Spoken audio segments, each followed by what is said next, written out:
러시아의 블라디미르 푸틴 대통령이 북한의 김정은 국무위원장에게 러시아의 최고급 승용차를 선물하며 양국 간 밀착 관계를 가시했습니다. 한국 정부는 유엔 제재 위반 행위라고 비판했고 전문가들은 북러 관계 강화를 대내외에 과시하려는 속셈이라고 분석했습니다. 조상진 기자가 보도합니다. 북한 대외관용 조선중앙통신은 푸틴 러시아 대통령이 김정은 북한 국무위원장에게 러시아산 승용차를 선물했다고 20일 보도했습니다. 보도에 따르면 박정천 노동당 비서와 김여정 노동당 부부장이 지난 18일 선물을 전달받았고 김 부부장은 양국 수뇌부 사이에 맺어진 각별한 친분 관계에 뚜렷한 증시이고 가장 훌륭한 선물이라고 밝혔습니다. 드미트리 페스코프 러시아 크렘린궁 대변인은 이와 관련해 20일 리아 노보스티 통신에 이 차가 러시아 최고급 자동차 브랜드로 외국 정상의 의전용 차량으로 쓰이는 아우르스 자동차라고 밝혔습니다. 해당 모델의 자동차는 러시아 현지에서 4천만 루블에서 8천만 루블, 미화로 약 43만 달러에서 86만 달러, 한화로 5억 원에서 11억 원에 판매되는 것으로 알려졌습니다. 한국 정부는 푸틴 대통령이 김 위원장에게 승용차를 선물한 데 대해 유엔 안보리 대북제재 결의 위반임을 분명히 했습니다. 통일부 당국자는 안보리 결의는 고급 자동차 등 이동수단을 사치품 범주에 포함하고 있으며 이 같은 물품을 직간접적으로 북한에 공급, 판매, 이전하는 것을 금지하고 있다고 밝혔습니다.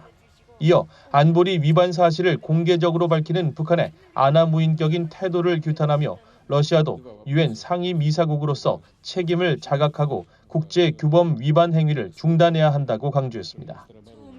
한국의 전문가들은 푸틴 대통령의 선물에 김여정 부부장이 의미를 부여하며 화답하는 것은 북러 관계를 실제 이상으로 포장하려는 의도가 깔려 있다며 미국 등 서방의 제재를 받는 국가끼리 힘을 합쳐 맞선다는 메시지를 발신하려는 것이라고 분석했습니다.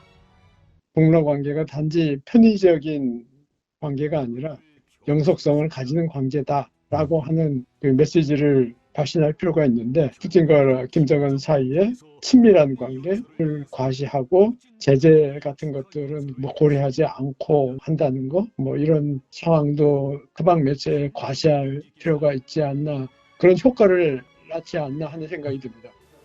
푸틴의 이른바 선물 외교는 우크라이나 전쟁에 따른 러시아의 절박함에서 비롯된 것이라는 분석도 나왔습니다.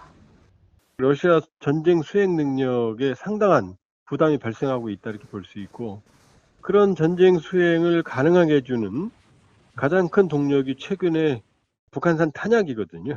러시아로서는 적어도 당분간은 북한과의 이 군사협력이 매우 중요하다. 따라서 실제적인 대가 지불도 필요하지만 북한의 환심을 사는 어떤 상징적인 조치도 매우 필요하고 전문가들은 또 푸틴 대통령의 차량 선물은 북한의 고도의 첨단 무기나 관련 기술을 넘기는 문제와는 별개로 오히려 첨단 기술 같은 높은 수준의 협력을 요구하는 북한의 불만을 무마하려는 용도일 수 있다고 분석했습니다.